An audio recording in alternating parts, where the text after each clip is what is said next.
Et salut, c'est Shindo, nouvelle vidéo. Aujourd'hui, on va parler de Resident Evil 7, un jeu qui a eu beaucoup de succès, surtout après le 5 et le 6 qui, avaient été assez décriés, puisque voilà, la licence partait vraiment vers une espèce de côté action un peu bizarre, donc voilà, ils sont repartis sur les bases. Et en fait, à la sortie du jeu, je me souviens, un pote à moi me l'avait prêté avec un casque VR, puisque c'était le premier jeu qui vraiment faisait la promotion du PSVR. Et le problème, c'est que, très clairement, la VR, c'est pas pour moi. C'est juste qu'au bout d'une demi-heure, voilà, j'ai le cerveau qui commence à se déconnecter à force de dire « Ah bah attends, d'après mes yeux, je suis en train de bouger, mais je suis en même temps assis dans mon canapé, donc voilà, ça passe pas. » Et en fait, j'ai totalement laissé le jeu, j'y ai même pas joué en normal, et du coup, je l'ai abandonné, mais... Comme j'ai dit, il a eu un certain succès, il y a le 8 qui est sorti aussi, qui a eu beaucoup de succès, donc voilà, je me suis remis dedans, et alors, est-ce qu'il mérite tous ces éloges? Oui, mais très clairement, le jeu, je l'ai vraiment ressenti comme une espèce de reboot. J'avais beaucoup de sensations comme le premier Resident Evil, donc forcément c'est très agréable. Même si, au tout début, on part plutôt sur une espèce de film d'horreur un peu d'ambiance, un peu à la Until Dawn, mais sans les QTE, qui est vraiment très cool. L'ambiance de ce jeu est vraiment incroyable. Effectivement, on n'a pas le manoir, comme dans le 1, mais cette espèce de maison, là, de terrain en Louisiane, dans le bayou, fonctionne totalement. On a ce même sentiment oppressant, le huis clos, le fait qu'on puisse pas partir, ça, c'est un très bon point.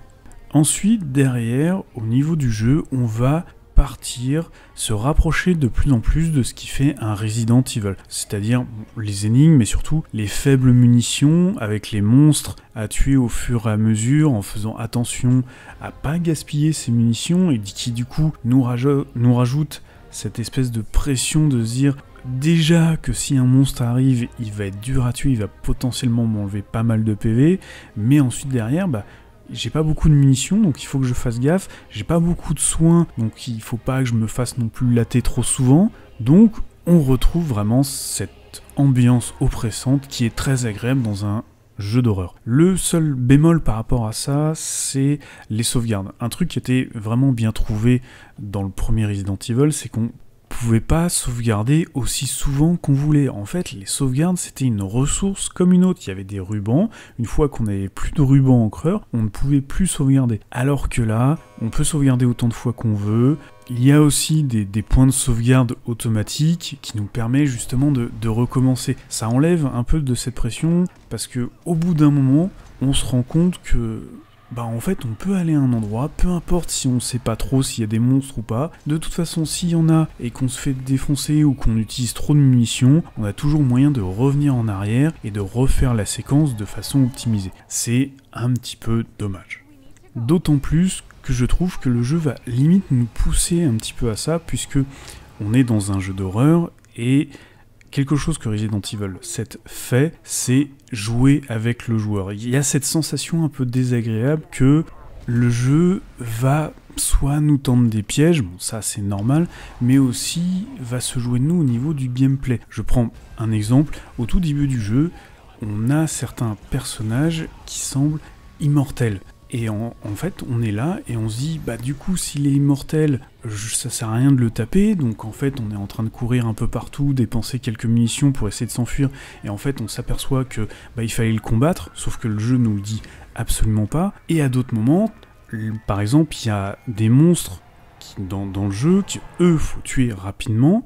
Sauf qu'on arrive dans une salle où il repop à l'infini. Et pareil, ça, le jeu ne nous le dit pas. C'est juste à force de tirer encore et encore, de les tuer encore, et de plus avoir de munitions, on se dit « Ah merde, il y a un truc qui va pas ». Du coup, ça crée un peu ce décalage, ce décrochage, justement, où on se dit « Ah attends, là le jeu fait un truc bizarre, je vais aller regarder, qu'est-ce qu'il faut que je fasse ?» ou retester encore et encore. Ça nous sort un peu de cette ambiance, justement, que je trouvais super bien. Ensuite, voilà, on va dire, ça reste un peu de l'ordre du détail, c'est juste que dans ce type de jeu, forcément, où on est vraiment impliqué dedans, on doit être dedans pour avoir cette peur, cette pression, dès qu'on a quelque chose qui nous fait sortir du jeu, ça atténue l'expérience.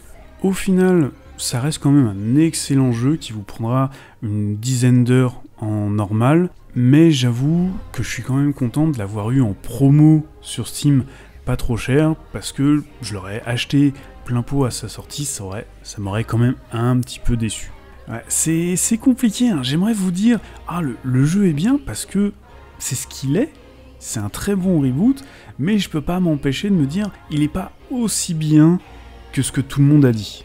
Donc voilà, j'espère que ça vous aura quand même aidé à vous faire un avis sur le jeu.